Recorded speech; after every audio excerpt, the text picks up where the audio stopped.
اعوذ باللہ من الشیطان الرجیم، بسم اللہ الرحمن الرحیم۔ آج 10واں اور آخری رکوع ہوگا سورہ الانفال کا۔ اعوذ باللہ من الشیطان الرجیم، بسم اللہ الرحمن الرحیم۔ یا ایھا النبی قل لمن فی ایدیکم من الاسریٰ ان یعلم اللہ فی قلوبکم خیرا یؤتیکم خیرا مما اخذ منکم ویغفر لکم واللہ غفور رحیم۔ اے نبی صلی اللہ علیہ وآلہ وسلم، آپ فرمائیے ان قیدیوں سے جو تمہارے قبضے میں ہیں کہ اگر اللہ تعالیٰ نے جان لیا کہ تمہارے دلوں میں کوئی خوبی خیر ہے تو تمہیں اس سے بہتر عطا فرمایا جائے گا جو تم سے لے لیا گیا ہے، اور تمہارے قصور معاف کر دیے جائیں گے، اور اللہ تعالیٰ مغفرت فرمانے والا، رحم فرمانے والا ہے۔ پچھلے سبق میں بھی ہم نے قیدیوں کے معاملے میں پڑھا تھا کہ اللہ تعالیٰ نے اس بات کو پسند نہیں کیا کہ قیدیوں کے ساتھ وہ سلوک کیا جائے جو پہلے قوموں میں کیا جاتا تھا، اور ان کے کچھ حقوق بتا دیے گئے۔ نبی پاک صلی اللہ علیہ وسلم نے بڑی تاکید سے ان کے ساتھ اچھے کھانے پینے کا اور ان کی اچھی رہائش کا بندوبست کا ارادہ فرمایا، اور ان کی آزادی کے لیے بہت آسان سا فارمولہ دے دیا کہ اگر کوئی پڑھنا لکھنا جانتا ہے اور وہ کسی کو پڑھا لکھا دے تو اس کو قصور معاف کر دیا جائے گا، اس کی قید ختم کر دی جائے گی، ورنہ رسیوں سے باندھنا، بیڑیوں میں جکڑنا، برا حال کرنا، کھانے پینے کو نہ دینا، ایک بہت بدترین سلوک قیدیوں کے ساتھ کیا جاتا تھا، اور ان کے بدلے میں لین دین کیا جاتا تھا، بلیک میل کیا جاتا تھا دوسری قوم کے لوگوں کو، مخالفین کو۔ تو اس کو اسلام میں بالکل منع کر دیا گیا اور بڑے حقوق بیان کر دی۔ تو انہی کے بارے میں آج بھی ہے کہ اگر تمہارے دل میں اللہ نے کوئی بھلائی، کوئی خیر پائی تو اللہ تعالیٰ تمہیں اس سے بہتر اجر عطا فرمائے گا جو تم سے چھین لیا گیا ہے، اور تمہارے قصور معاف کر دیے جائیں گے، کہ اللہ تعالیٰ مغفرت فرمانے والا ہے، رحم فرمانے والا ہے۔ وَإِن يُرِيدُوا خِيَانَتَكَ فَقَدْ خَانُوا اللَّهَ مِن قَبْلُ فَأَمْكَنَ مِنْهُ وَاللَّهُ عَلِيمٌ حَكِيمٌ۔ اور اگر ان لوگوں کا کوئی ارادہ ہوا اے نبی صلی اللہ علیہ وسلم کہ وہ آپ سے دھوکے بازی کرے تو حیرت کی کوئی بات نہیں، فقط خان اللہ من قبل، کہ یہ تو اس سے پہلے اللہ تعالیٰ کے ساتھ خیانت کر چکے ہیں، یعنی حق بات کو انہوں نے مانا نہیں، سچائی کو مانا نہیں، تو یہ تو پہلے ہی اللہ تعالیٰ کے نافرمانوں میں سے۔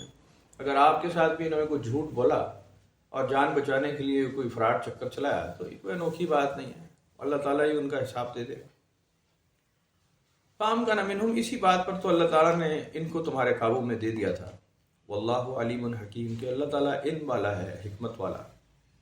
ان الذین آمنوا وہاجروا وجاہدوا باموالہم وانفسہم فی سبیل اللہ والذین آووا ونصروا اولئک بعضهم اولیاء بعض، جن لوگوں نے ایمان قبول کیا، ہجرت فرمائی، جہاد کیا اپنے مالوں سے، اپنی جان سے راہ خدا میں، اور وہ جنہوں نے پناہ دی ان مہاجرین کو اور ان کی مدد کی، یہی لوگ ایک دوسرے کے دوست ہیں، یعنی وہی مہاجرین اور انصار کا معاملہ۔ والذین آمنوا ولم یہاجروا ما لکم من ولایتہم من شیء حتی یہاجروا،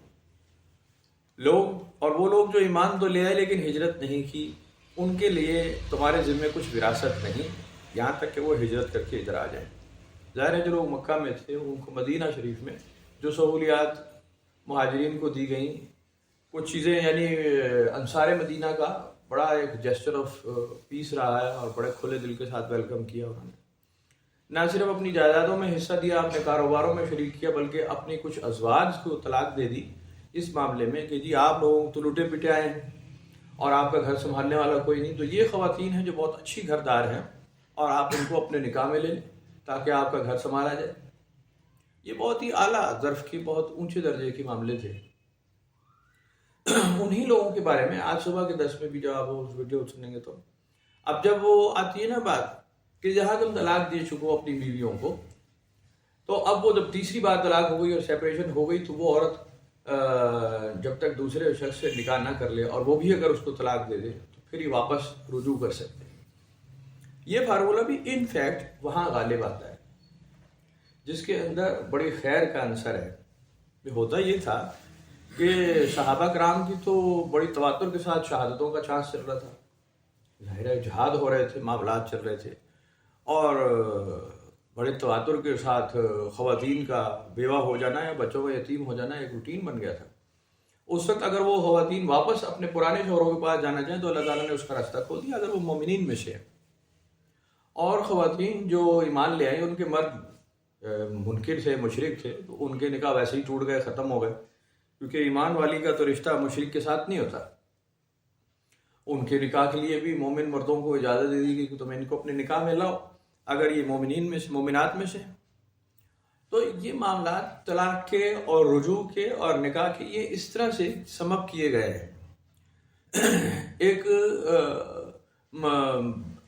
کئی اس طرح کے روایتیں ہیں، اس طرح کے موجود ہیں کہ کئی خواتین کی متعدد بار 5 7 بار 6 بار نکاح کیے گئے اور ان کے شوہر شہید کر دیے جاتے تھے، وہ پھر بیوہ ہو جاتی تھی، پھر شہید کیے جاتے تھے، پھر نکاح کیا، پھر وہ شہید ہو گئے، تو بار بار ان کے نکاح کیے گئے، وہ اس میں بالکل ایسی بات نہیں ہے۔ اب حضرت امام حسن علیہ السلام سے کچھ روایتیں بعد میں منسوخ ہوئی ہیں، جس کو بڑے شد و مد کے ساتھ، بڑے فخر کے ساتھ، بڑے درے بلند کر کے نا تو کیا جاتا ہے بیان۔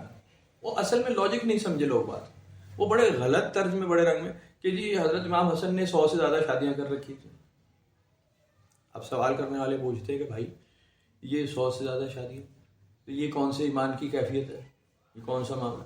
تو ان بیچاروں کو وہ کانٹیکسٹ پتہ ہی نہیں ہے، وہ صرف چسکا لینے کے لیے اور امامین کی وہ شاید تکریم سمجھتے ہیں اس میں کہ انہوں نے بہت اچھے کام کیے ہیں، 100 بیویاں رکھی ہوئی۔ اب ایسی بات نہیں ہے، یہی معاملات چل رہے تھے کہ شہادتیں بڑے تواتر سے ہو رہی تھیں، معاملات بہت سارے بگڑے ہوئے تھے، عورتیں اور بچے اگر چھوڑ دیے جاتے اسی طرح بیوائیں تو بڑی تعداد میں ہو جاتی، تو اس لیے تم شادیاں کرو 2 2 3 3 4 4۔ وہاں پہ ایک روایت آ گئی اور ایک آیت نازل ہو گئی کہ آپ ان کو گھر میں رکھیں گے، آپ ان کی حفاظت کریں گے، ان کے بچوں کا خیال کریں گے، جو مقدور ہے، جو زندہ ہے، وہ پیچھے رہ جانے والوں کا خیال کرے گا۔ اسی طرح جو معاشرہ اسی طرح بنتا ہے، سوسائٹی اسی طرح بنتی ہے۔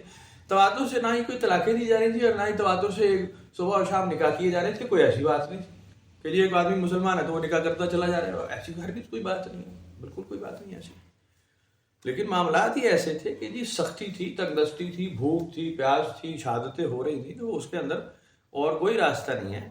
جیسے صبح کے سبق میں بھی ایسی بات ہے کہ جی رشتہ جب خواتین کا معاملہ آ جاتا ہے تو ان کے ساتھ آپ یہ نہیں کہہ سکتے یہ جی میری منہ بولی بہن ہے، میں نے جی اس کو ماں بنا لیا، میں نے جی اس کو بیٹی بنا لیا۔ یہ رشتے اسلام میں نہیں بنائے جاتے، وہ باپ سے ہی جو ہوتی ہے نا پیدا، وہ جو ماں جائے ہوتے ہیں انہی کے ساتھ رشتے داریاں ہوتی ہیں، باقی رشتے منہ بولی بہن، منہ بولی بیٹیاں نہیں بنائی جاتی، کیونکہ یہ قابل اعتراض بات ہے، یہ ہوتا ہی نہیں ہے ایسے۔ پھر اس کے اندر نسب کا فرق پڑ جاتا ہے، نسل کا فرق پڑ جاتا ہے کہ جی کس کا باپ اور کس کی بیٹی اور کس کی بہن، کس کا بھائی، کس کی اولاد، ایک بہت بڑا لمبا ٹاپک ہے۔ تو اس وجہ سے نکاح کر لیے جاتے ہیں اور بالکل باعزت طریقے سے اس کو گھر میں آباد کیا جاتا ہے، جو ایک صحیح طریقہ ہے، اس کی کفالت کی جاتی ہے۔ اسی طرح لونڈیوں کا ذکر ہے، جیسے آپ پڑھتے ہیں الا علی ازواجہم او ما ملکت ایمانہم، یہ بالکل اسی طرح ہے، یہ کوئی عیاشی کا چکر نہیں ہے، یہ کوئی زیادتی کا، لغویات کا، بےہودگی کی بات نہیں ہے۔ اسی طرح سے کچھ ماتوب عورتیں جو جنگی قیدیوں میں سے آ جائیں یا خرید کر کے لائی گئی ہے، غلام لونڈیوں میں سے ہے، تو اب ان کو آپ کیسے آوارہ اور باہر پھرنے دے دیں گے؟ جو ہمارے جاہلیت میں ہوتا تھا کہ ایک نے خریدی، دوسرے نے بیچی، پھر دوسرے نے خرید لی، پھر تیسرے نے خرید لی، خرید فروخت ہو رہی ہے، عورتوں کے ساتھ جنسی زیادتی ہو رہی ہے۔ کیسے ہو سکتا تھا کہ اسلامی معاشرے میں ہوتا ہے؟ اب وہ ایک دم اگر غلاموں کو سب کو آپ آزاد کرتے ہیں، خواتین کو، مردوں کو، کہ جی اسلام میں اس کو معیوب قرار دیتے ہیں، ہم انہیں کھولا چھوڑ دیں، اب کہے جی آپ بھائی اپنے راستے پر، وہ کیا کریں گے؟ نہ وہ پڑھنا لکھنا جانتے ہیں، نہ کوئی کام کاروبار ہے، نہ زمین ہے، نہ جائیداد ہے، نہ گھر ہے، نہ بار ہے، کھانا پینا نہیں ہے، وہ ایک بڑی تعداد میں غلام مرد یا لونڈیاں، وہ کیا کریں گے؟ وہ کہاں جائیں گے؟ تو ان کو گھروں میں ہی رکھا گیا، پھر ان سے نکاح کیے گئے، اور باقاعدہ نکاح ہی کیا جاتا ہے اس لونڈی سے، صرف اس کے حقوق تھوڑے سے کم رکھ دیے جاتے ہیں۔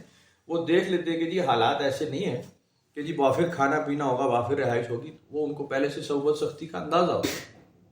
کچھ اسی طرح کے مرد حضرات تھے جو کہ کھانا پینا کمانا تو وہ ان کا کام نہیں تھا، وہ تو صرف اللہ کے دین کے لیے تھے۔ اگر ان کے نکاح کر دیے جائیں تو وہ کفالت وہ والا معاملہ نہیں کر سکتے جو ایک آزاد صاحب کفیل آدمی، صاحب حیثیت آدمی، صاحب مال آدمی کر سکتا ہے۔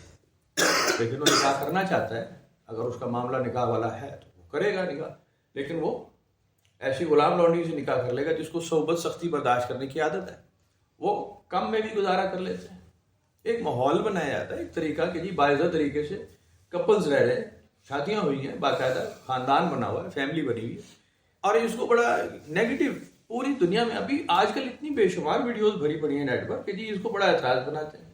وہ مولوی بیچارہ وہ گونگا، وہ اس کو پتہ ہی نہیں کہ وہ کیا جواب دے وہاں پر، وہ منہ کو بند کر دیتے، اور بڑے شد و مد سے وہ یوں یوں ڈھونگ کر جو وہ خاص طور پہ ہمارے اہل سنت والجماعت کے نا وہ حضرت امام حسین کی شان بتا رہے ہوتے ہیں، حضرت امام حسن کی شان بتا رہے ہیں، جی 100 شادیاں کر رکھی تھی.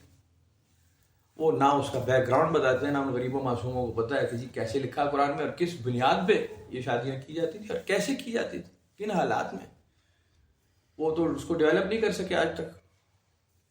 پوری بات اگر آپ نہیں بتائیں گے کسی کو، پوری بات، میں اکثر عرض کرتا ہوں اس معاملے کو، کسی بھی فرقے کا علم حاصل کریں آپ، کسی بھی فرقے سے مسلمانوں کے، پورا علم حاصل کریں، پورا سبق پڑھیں، پوری باقاعدہ درسگاہ میں جائیں، باقاعدہ فارغ و تحصیل ہو، اچھی طرح پوری تعلیم حاصل کریں. 7-8 سال 10 سال لگتے ہیں اس میں.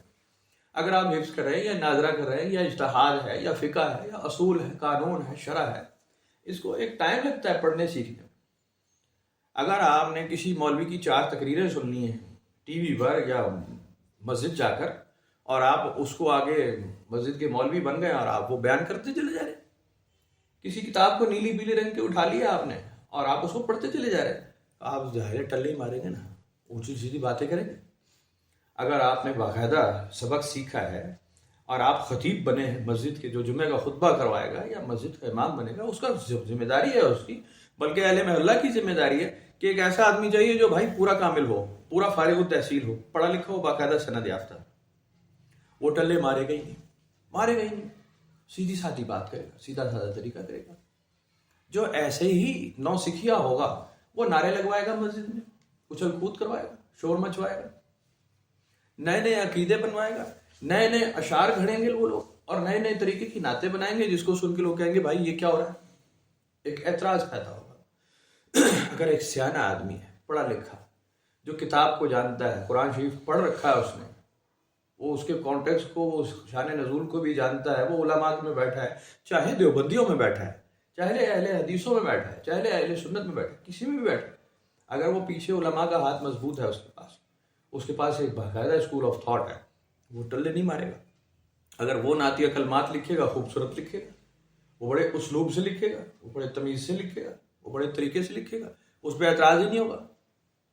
اس کو لمٹ پتہ ہے، مقام رسالت کو وہ سمجھتا ہے کہ جی مقام الوہیت سے، اللہ تعالیٰ کی ذات سے رسالت کا مقام کس طرح سے مجھے فرق رکھنا ہے، عام آدمی کا معاملہ رسالت کے معاملے سے کس طرح فرق ہے، وہ تمیز لحاظ کرے گا. اب آپ وہ نعت سنیں گے، آپ واقعی جھوم اٹھیں گے کہ کیا بات ہے، بہت خوبصورت ہوگی وہ. لیکن اگر کوئی قوال ہے یا 2 دن کا پڑا ہوا نعت خوان ہے اور وہ نعتیں لکھنا شروع ہو گیا ہے، وہ تو اپنی مرضی کے اس میں جملے ٹھوکے گا بھائی، یہی کرے گا نا. صوفیاء کرام کی منقبت لکھیں گے، بابا فرید کی منقبت لکھیں گے، یا خواجہ مخدوم کی منقبت لکھ رہے ہیں، یا حضرت پیران پیر کی منقبت. وہ اگر نوسکھیا لکھ رہا ہے وہ تو ٹلے مارے گا، الٹے سیدھے حرکتیں کرے گا، وہ سوال پہ اعتراض ہو جائے گا، بہت بڑا مسئلہ. تو سیکھنے کا عمل بڑا ضروری ہے کہ آپ سیکھیں پوری تسلی سے، الف سے یہ تک سارا پڑھے کتاب کو، قرآن شریف کو پڑھے سب سے پہلے اول آخر، ہمیشہ پڑھتے رہے، ہمیشہ، بار بار، ساری زندگی. اور احادیث کا سبق لے بڑے ادب کے ساتھ، بڑے احترام کے ساتھ. جتنے فرقوں کے علماء ہیں سب کو بڑے ادب کی نگاہ سے دیکھیں، سب کو ادب سے پڑھے، کیونکہ جس نے سیکھا ہے 8 سال 10 سال 20 سال گزارے، 30 سال گزارے، وہ ہم سے بہت افضل ہوتا ہے.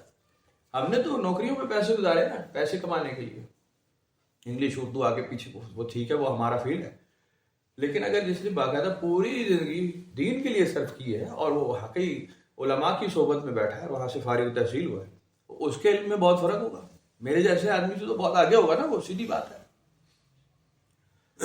تو بہرحال جن لوگوں نے ایمان لائے، ہجرت کی، جہاد کیا اپنے مال سے، اپنی جان سے، اور وہ جو ان کے ساتھی ہیں نصارہ میں سے، وہ تو بالکل انصار میں سے، وہ تو ایک دوسرے کے دوست ہیں. جو لوگ ایمان لائے، ہجرت نہیں کی، تو ان کے لیے اس ترکے میں سے یا اس وراثت میں سے کچھ نہیں ہے جو کہ قوانین بنائے گئے مدینہ کی ریاست کے لیے کہ جی لوگ اس طرح سے اپنی زندگیاں ڈیولپ کریں گے. کھیتیوں میں حصہ ہو گیا، جن کے بڑے کھیت تھے ان کے ساتھ حصہ، مکانوں میں لوگوں نے حصے دے دیے انصار مدینہ نے، مہاجرین. تو اس میں سے حصہ مکہ کے رہنے والوں کو ابھی نہیں دیا جائے گا جب تک کہ وہ ہجرت نہ کر دیں.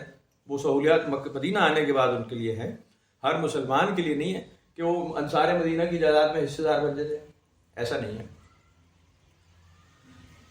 لیکن اگر وہ مدد طلب کرتے ہیں تو ان سے دین کے معاملے میں تو فرض ہے تم پر کہ ان کی مدد کرو، مگر اس قوم کے خلاف نہیں. وَإِنِ اسْتَنْصَرُوكُمْ فِي الدِّينِ فَعَلَيْكُمُ النَّصْرُ إِلَّا عَلَىٰ قَوْمٍ بَيْنَكُمْ وَبَيْنَهُمْ مِيثَاقٌ. مدد طلب کرتے ہیں تو آپ دل جان سے ان کی مدد کریں. آپ پہ فرض کر دیا گیا کہ آپ ان کی امداد کریں گے، لیکن ان قبیلوں کے خلاف نہیں جن کے ساتھ آپ کا معاہدہ قرار پا گیا. وَاللَّهُ بِمَا تَعْمَلُونَ بَصِيرٌ. اور قسم ہے کہ اللہ تو جانتا ہے، علم رکھتا ہے، بصارت رکھتا ہے ان کاموں کی جو تم کرتے ہو. وَالَّذِينَ كَفَرُوا بَعْضُهُمْ أَوْلِيَاءُ بَعْضٍ. جنہوں نے کفر کیا وہ ایک دوسرے کے دوست ہیں. إِلَّا تَفْعَلُوهُ تَكُنْ فِتْنَةٌ فِي الْأَرْضِ وَفَسَادٌ كَبِيرٌ. اگر تم ان کی باتوں پہ عمل نہیں کرو گے تو وہ فساد برپا کریں گے زمین میں، وہ تو شور ڈالیں گے پھر، اور ملک میں فسنا و فساد پھیل جائے گا، بڑا فساد. وَالَّذِينَ آمَنُوا وَهَاجَرُوا وَجَاهَدُوا فِي سَبِيلِ اللَّهِ وَالَّذِينَ آوَوا وَنَصَرُوا أُولَٰئِكَ هُمُ الْمُؤْمِنُونَ حَقًّا لَهُم مَغْفِرَةٌ وَأَجْرٌ كَرِيمٌ. جنہوں نے جو لوگ ایمان لائے اور ہجرت کی اور جہاد کیا اللہ کے راستے میں، اور جنہوں نے پناہ دی ان کی امداد بھی کی، یہی خوش نصیب ہے جو سچے ایماندار ہیں، ان کے لیے بخشش ہے، باعزت روزگار ہے.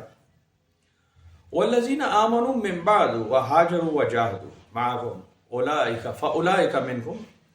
جو لوگ ایمان لائے، ہجرت بعد میں ہجرت کی، ایمان لا چکے تھے بعد میں ہجرت کی، جہاد میں بھی حصہ لیا، تو وہ بھی تمہارے ساتھی ہیں، تم میں سے ہی ہیں. وَأُولُو الْأَرْحَامِ بَعْضُهُمْ أَوْلَىٰ بِبَعْضٍ فِي كِتَابِ اللَّهِ. ترکے کے معاملات میں یا وراثت کے معاملات میں رشتہ دار ایک دوسرے کے زیادہ حقدار ہیں کہ پہلے ان کو انٹرٹین کر دیا جائے کہ بھائی آیا ہے ہجرت کر کے، دوسرا بھائی بعد میں آ رہا ہے، یا باپ اور بیٹا ہے یا بہن اور بھائی ہیں، تو وہ ان کے معاملات ترکے میں ذرا افضل رکھے جائیں گے. پہلے ان کو انٹرٹین کیا جائے گا کہ آپ کہیں جی میری فیملی پیچھے سے آ رہی ہے ہجرت کر کے، تو پہلے میں ان کی اکاموڈیشن دیکھوں گا، پہلے ان کا کھانا پینا دیکھوں گا، بعد میں آنے والوں کو باقی دوستوں کا باپ کا دیکھوں گا. بڑی سیدھی بات ہے. ان اللہ بکل شیء علیم، کہ بے شک اللہ ہر چیز کو خوب جاننے والا ہے. یہ معاملات بہت آسان ہے اگر ان کا آپ تھوڑا سا انالیسس کرتے ہیں ہسٹری کے حساب سے. کہ اگر آپ پڑھ رہے ہیں کتاب میں کہ ہجرت ہوئی ہے اور بڑی قسمہ پرسی کے حالات ہیں اور بھوک اور پیاس ہے اور سب مال چھین لیا گیا ہے، تو کس حالات میں لوگ آ رہے ہوں گے؟ قافلے آ رہے ہیں، ایک دو تو نہیں آ رہے، پوری پوری فیملی، پورے پورے قبیلے آ رہے ہیں، پورے پورے لوگ آ رہے ہیں. پھر دوسرے علاقوں کے لوگ بھی آنا شروع ہو گئے مدینہ شریف کی طرف، جو مکہ سے نہیں آ رہے تھے اور بھی علاقوں سے آ رہے تھے. وہ بھی لوٹے پیٹے ہی آئے ہوں گے، زیادتی کا شکار. یہودیوں نے ان کو مارنا پیٹنا شروع کیا، عیسائیوں نے، مشرکین دوسرے علاقوں میں تھے انہوں نے بھی لڑائیاں شروع کی. تو پھر انہوں نے پناہ لینے کے لیے بہترین جو پناہ گاہ تھی وہ مدینہ شریف ہی تھی، یہاں حضور صلی اللہ علیہ وسلم کی خدمت میں آ جاتے. تو ان کو اکاموڈیٹ کیا گیا ہوگا بڑی مشکل کے ساتھ، بڑے مشکل حالات تھے، بہت مشکل. میں اسی لیے پہلے بھی یہ عرض کر چکا ہوں کہ نبی پاک صلی اللہ علیہ وسلم نے جب دیکھا کہ یہ معاملات بہت تیزی کے ساتھ بڑھ رہے ہیں، تو آپ نے ایک لیسٹ اسٹینڈرڈ آف لیونگ لیا، لیسٹ، جس میں کم سے کم لباس کا استعمال، کم سے کم خوراک کا استعمال، کم سے کم رہائش کا استعمال کیا گیا. اور وہ بہترین اسٹینڈرڈ رکھا کیونکہ باقی متعدد صحابہ کرام اور فیملیز ایسے ہی آئے تھے جو ہجرت کر کے، جن کے حالات بہت خراب تھے، کھانے پینے کو نہیں تھا. تو باقاعدہ سارا ہی رزق پھر تقسیم کیا جاتا اور سب کو برابر کوشش کی جاتی کہ سب کو مل جائے. وہ لیسٹ اسٹینڈرڈ آف لیونگ بن جاتا ہے، اس میں آپ تنگ نہیں پڑتے. زیادہ تر لوگوں کو خوراک پہنچ جاتی ہے، زیادہ تر لوگوں کی ضرورت پوری ہوتی ہے، کپڑا لتا مل جاتا ہے. تو بالکل معاملہ آپ نے طے حیات پھر ایسے ہی رکھا ہے، فراوانی کی بات بھی ایسے ہی رکھا ہے. کیونکہ تواتر سے لوگ آتے تو رہے بیچ میں، یہ تو نہیں تھا کہ جی کچھ حالات بہتر ہوئے، کچھ اسٹیبلٹی آئی لیکن غربت ختم ہو گئی. غربت تو ختم نہیں ہوتی. غربا اور فقراء تو آتے رہے بعد میں بھی، مہاجرین بھی آتے رہے، اور بہت سارے لوگ اپنی جائیدادیں مکان چھوڑ کر آتے رہے بعد میں. جنگوں میں بھی بڑا نقصان ہوا. تو ان ساری چیزوں کا معاملہ ایسے ہی تھا کہ لیسٹ اسٹینڈرڈ آف لیونگ رکھا جاتا ہے، جو نبی پاک صلی اللہ علیہ وسلم نے ہمیشہ رکھا ہے. اس میں کوئی اعتراض کی اور کوئی دوسری رائے کی بات نہیں ہے. یہ اگر آپ ہسٹری بھی ساتھ آپ دیکھیں گے کہ جی کیا احوال ہوئے ہوں گے، کیونکہ ہم ایٹ دا ٹائم وہاں تو تھے نہیں ایٹ دا مومنٹ، تو 1500 سال پرانی بات ہے. تو اس کو اینالائز کیا جاتا ہے کہ ہسٹری میں ہجرت کے معاملات کس طرح ہوتے ہیں اور کس طرح ہوئے ہوں گے. جب پیچھے لوگ جان کے پیچھے پڑے ہوئے ہیں تو کس حالات میں لوگ ہجرت کر رہے ہیں، وہ سارا سامان لے کر تو نہیں پھر رہے. تو سارے معاملات آپ دیکھ سکتے ہیں. اس لیے ان کو اکاموڈیٹ کیا جاتا ہے.